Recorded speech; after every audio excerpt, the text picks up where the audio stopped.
Hi, 7th graders. Our lesson tonight is on lesson 6-4, which is congruent polygons. Our learning targets are identifying congruent polygons and identifying missing measurements in congruent polygons. So what are congruent polygons? Congruent polygons are polygons that have the same size and shape. So let's look at this definition here. If two polygons are congruent, their corresponding sides are congruent and their corresponding angles are congruent. So if we look at we would say triangle ABC, and then we have triangle FGH, we can see that angle A is congruent to angle F. And we know that because there is one line or one angle measure for A and F, so we know that they're congruent. Angle B is congruent with angle G because it has the two, we could say semicircles. And then angle C is congruent to angle H because they each have 3. So that's how we know. Same goes with the sides. We know that BC is congruent to GH because they have one dash. And then we have AC with 2 dashes is congruent to FH because it has 2 as well. And then AB has 3 and FG has 3. Notice how we say them in the same order too. If we say BC with the one dash is congruent then to GH, okay, because B and G correspond, C and H correspond. Okay, so our congruent statement then is, and I'll try to write this as best as I can, triangle, this is how we would write A, B, C, and then we say is congruent to, so it's that wavy sign with an equal sign underneath, triangle. Now we match up. We have to make sure we write it in the correct order. This one is a little bit easier because both of them are facing the exact same way. But we know that A is congruent to F. So since I have A first, I'm going to have F first. B is congruent to G. So then we have G, and then we have H. So when you write it as two triangles congruent together, you have to make sure that your letters match up.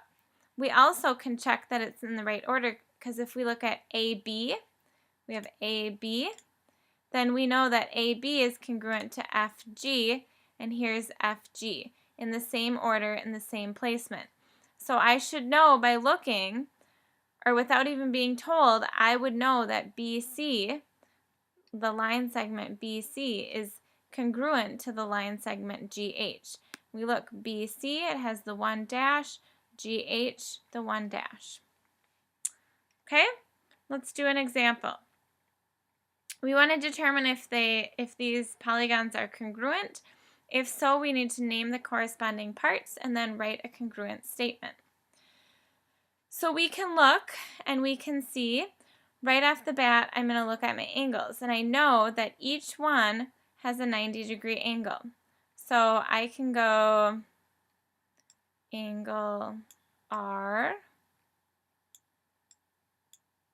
is congruent to angle D. Okay, because we have R is congruent to D. We have one angle here, angle P is 50 degrees. Over here, angle C is 50 degrees. So we can go angle P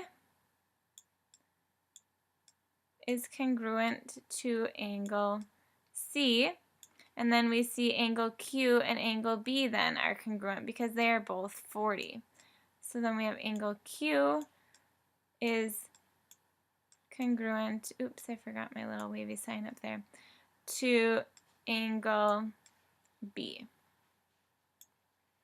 We also know that QR, so we would say QR QR, now we have to make sure we write this in the right way, or the right order. QR, so that means my angle with 40 going to my angle with 90 degrees, is congruent. We look at my line with one dash, so 1 and 1. B, we're going to start with B because that starts with 40. And then D because that's our 90 degrees. So we know that QR is congruent to B, and this should be a D. D.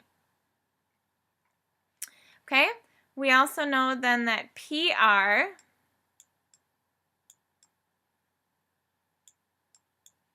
is congruent. Here's my 2, but we start with the 50 and then go to the 90. So instead of doing DC, we're going to do CD. Is congruent to CD.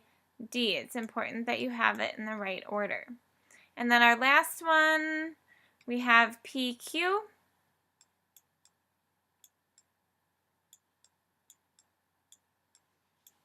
Oops. Is congruent to PQ. So we say 50 to 40, and then it would be CB. Now if I said QP, that would be fine, but then I would need to make sure that it was congruent to BC. So we just need to make sure our letters are in the correct order. So now we want to write our congruent statement. So I know that triangle, and I'm going to start with, I can write it in any order that I want. Q, R, P, then is congruent to, we know that Q is congruent to B, so I would say is congruent to triangle B. And then we have R is congruent to D, and then P is congruent to C, so B, D, C.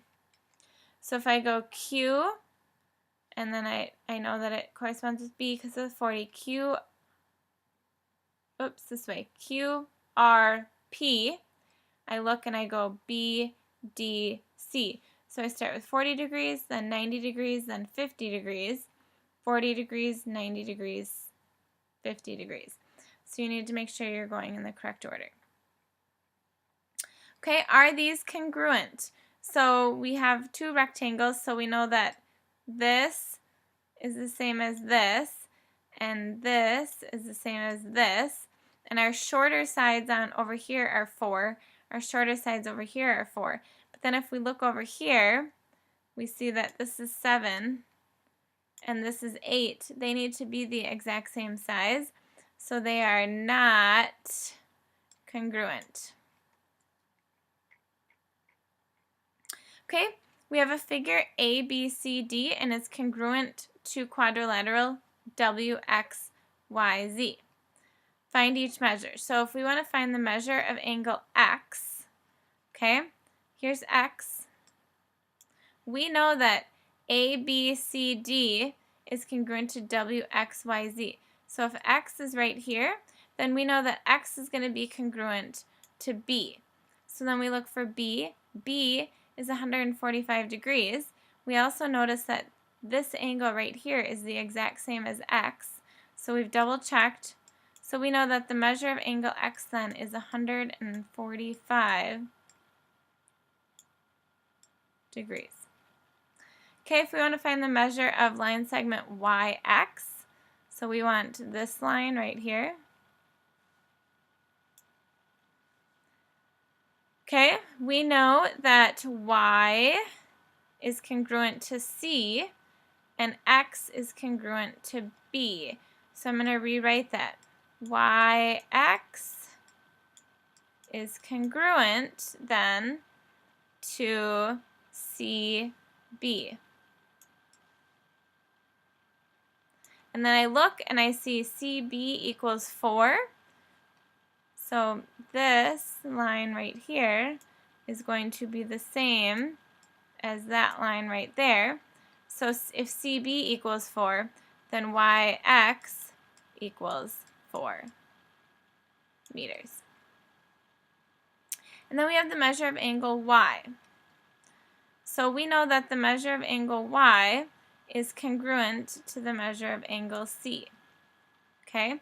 Well, we have a quadrilateral, so we know that the sum of all the angles in our quadrilateral has to equal, so I'm just going to write sum.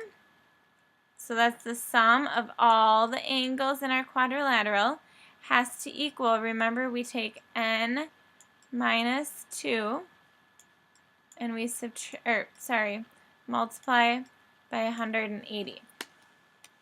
Okay, so n minus 2, so n is 4. 4 minus 2 is 2, so we take 180 times 2, and we get that the sum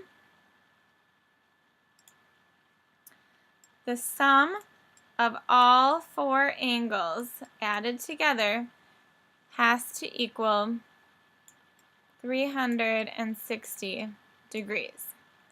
Okay, well, I know I have 145 degrees, I have 70 degrees, and I have 90 degrees, and then I have my x, which is the angle of C that we're trying to figure out.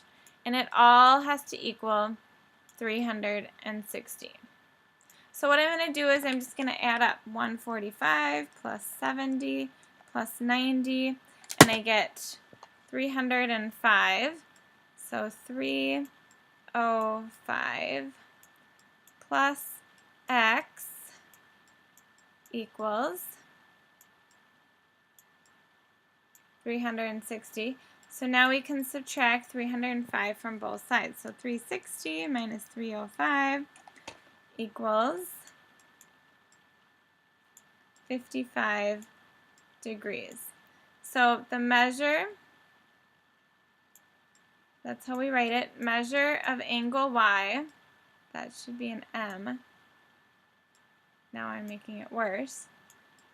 Since the measure of angle C, which we just figured out, is 55 degrees, and they're corresponding, then the measure of angle y is also 55 degrees. Okay, make sure you log into NICU and take the 6-4 NICU quiz. Have a super evening.